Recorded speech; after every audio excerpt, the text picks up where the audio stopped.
The Department of Health became aware of the coronavirus approximately a month ago, and that there was a virus that was tracking through China at a very alarming rate, and that it was going to be headed towards the rest of the world.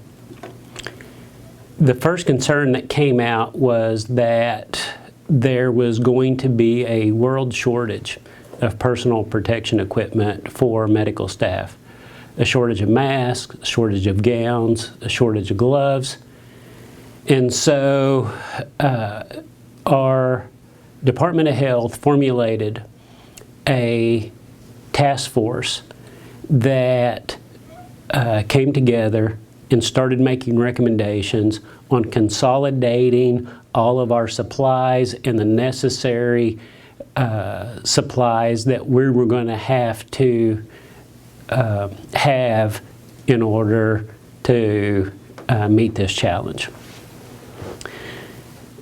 Next, we developed an action plan to start preparing medical facilities to appropriately respond in case a patient presented at one of our facilities. Then we started looking at the recommendations that were coming out of CDC. And the first thing that the CDC recommended was to make sure that individuals were taking the necessary precautions, washing your hands, disinfecting your workspace, limiting contact. And so we really started focusing our environmental services and our housekeeping on gathering the appropriate supplies to disinfect all of our facilities, all of our public areas, start teaching staff how to appropriately wash their hands so that they can not only protect themselves, but also protect our patients. As this virus started hitting the United States and tracking into Oklahoma, the Principal Chief Hill asked for there to be a task force made up of the leadership of the tribal government. So all of the cabinet level and senior management officials came together for our first tribal-wide task force that really started to roll these same cleaning procedures and disinfecting procedures throughout the entire nation. Once we started seeing cases that hit inside of Oklahoma, the principal chief then declared this an emergency. So all departments within the tribe started putting procedures together that would describe what's going to happen inside the nation if services were going to have to become limited and people couldn't come into our facilities, or we were not going to allow people coming into our facilities. So once that started happening, all the leadership inside the tribe started putting these plans together. Approximately a week and a half ago, one of the most difficult things regarding this virus was the fact that there was very limited ability for our hospitals and clinics to test patients. And so for the last week and a half, that has really been the biggest challenge for people coming into our facilities.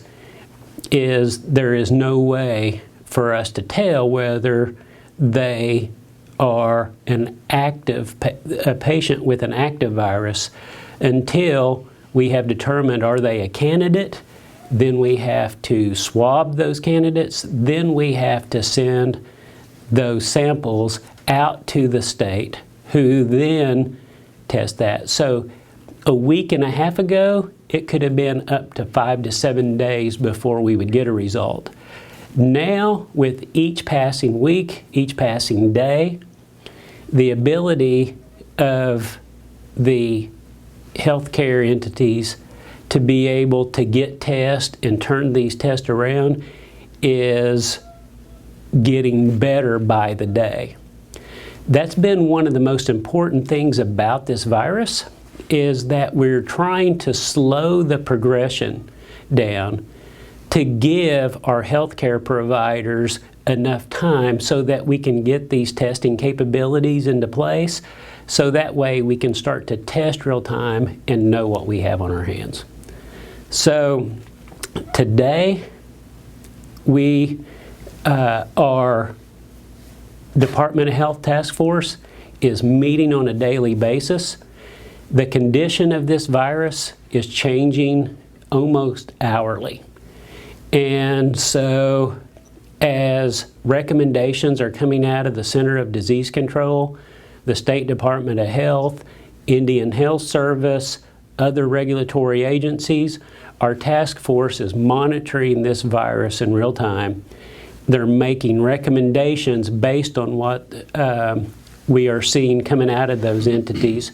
We then turn those recommendations into an action plan for our nation's health department. Then we communicate those plans out to our administrators in our facilities.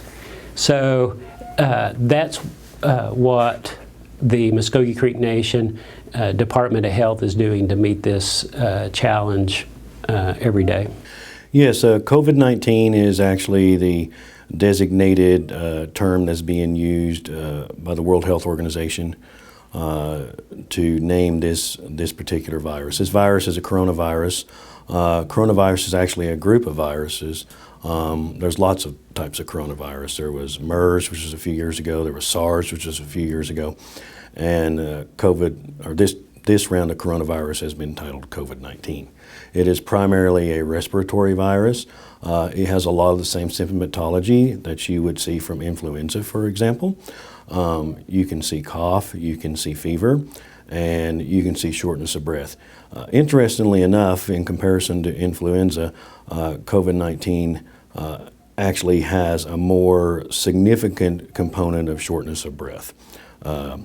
This time of year, we have a lot of influenza going around. We also have, now people are starting to get their spring colds, common colds. They're also starting to have allergies. And we were speaking about this, that if you have, this time of year, every year you start having sneezing and a runny nose, then you know most likely it's probably allergies, not COVID-19.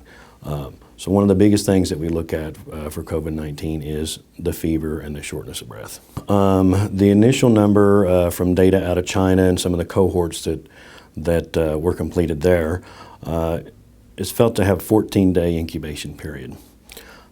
Typically, if an individual is exposed to COVID-19, what we've been seeing is that you start showing signs and symptoms about 5.2 days after your contact with the individual who has an active case of COVID-19.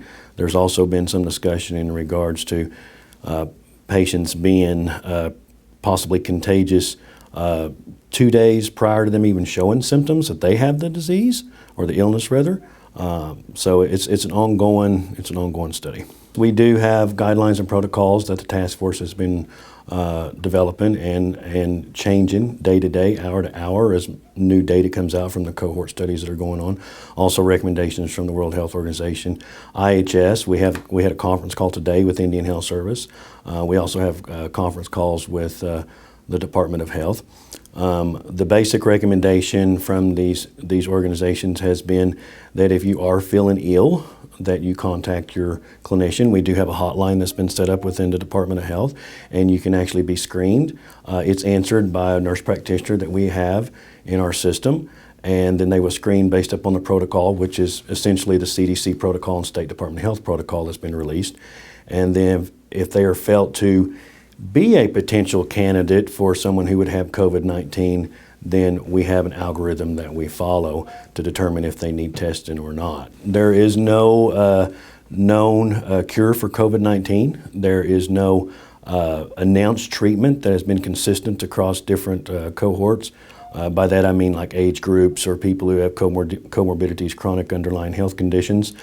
There have been some interesting reports come out from the British Journal of Medicine that the CDC and World Health Organization have released in regard to some potential utilization of some medications that were actually developed to treat malaria. Have been around for a long time, but there has not been any official recommendation. Right now it is essentially supportive care, just like you would with influenza or some other type of virus. Of course, if it gets to the point to where you have significant shortness of breath and you end up developing pneumonia because it's primarily a lower respiratory tract illness, then there's always the potential a patient may have to be put on a ventilator for supportive care, but the vast majority of cases, that's not going to be the case. As we mentioned earlier, conditions are changing by the hour. The task force is actually meeting right now. The latest recommendations coming from CDC and from the American Hospital Association is that no elective surgeries should be done inside the hospital, and that child visits, any kind of health maintenance type of visits for care not be performed at this time. So our task force is currently looking right now at canceling all routine dental, optometry, physical therapy, patients that are in for routine care, and only focus on those urgent care type of visits right now. Once we make the determination that we're going to start canceling appointments, we're going to start calling these patients. So that's going to be first and foremost.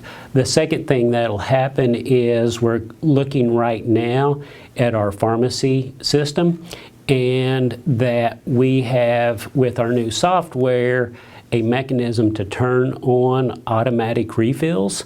And so one of the most important things for our patients to do right now is to try to take their medication and stay as healthy as they can. And we're going to try to get these refills automated and sent out to them just as efficiently as we can. So that'll be another way that we'll be closely communicating. As we cancel patient visits, that is going to free up some staff to be able to do things like doing more phone calling and following up on patients and so forth. But if someone shows up at the clinic, we're going to be prepared to do that. We're trying to post all of this information as it comes out on our Department of Health Facebook site, and everything that we're posting on our Facebook site and through the Department of Health should have a link straight to the tribe's Facebook site and main web page as well. So we're trying to find as many avenues as we can right now to get this information out. Currently, right now, every employee that walks through the building, the first thing we do every morning is take their temperature. And so all employees are being funneled through one entrance into the facilities, and we take their temperature and check them off for the day. Second thing is we have really enhanced all of our cleaning protocols. So there's only one thing to do to stop the spread of this disease, and that's by not spreading it. So the same recommendations for patients are the same recommendations for employees. Wash your hands a lot, avoid social contact, clean and sanitize your area, and do all of these things. So for our staff, that's just a few of the things that we're doing right now, and then also limiting the number of people that's walking into our facilities. We can collect specimens. It's very similar to if anyone's had a flu swab. Basically, we take what's called a Dacron swab, which is a synthetic swab, and we put it in the air, and then that is sealed up. It's put into a type of specimen for viral collection, and then that is sent off. We are currently looking at a variety of different companies. We of course have our own contract with an outside vendor that we use. The state's also been available more so recently with picking up the specimens to do the testing. We've also talked to a couple of other smaller companies, so we have lots of different options now, and it changes every day. And what can I do to protect myself? Wash your hands. Don't touch your face. That's difficult for a lot of us. I would say make sure your phone screen is clean. A lot of us, especially the younger generation, they touch their phone constantly, and then they touch their face, and they've laid their phone here and there. So wash your hands, social distancing, trying to stay away from other individuals about 6 feet. We know this is droplet spread, so if you cough or you sneeze, those droplets go out and then it infects other individuals. And it's really, if you go along with our culture, it's not necessarily about protecting yourself as much as protecting our elders and people around us. So it may, especially for the younger people, be a little bit of a, difficult course of action to take. But they're protecting their families, they're protecting our communities.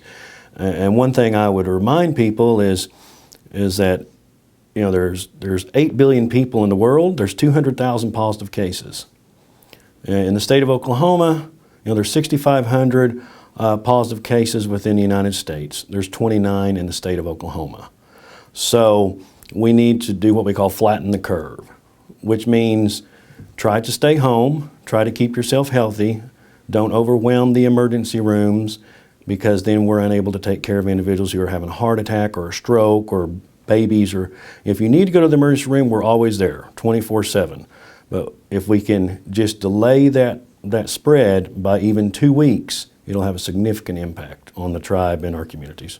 But the way the virus is made up, it has a capsule on it that is actually destroyed by soap and water because it gets saturated. Wash your hands for 20 seconds. Make sure you rub right here and especially in between, because people miss that. We all do. And sing happy birthday twice.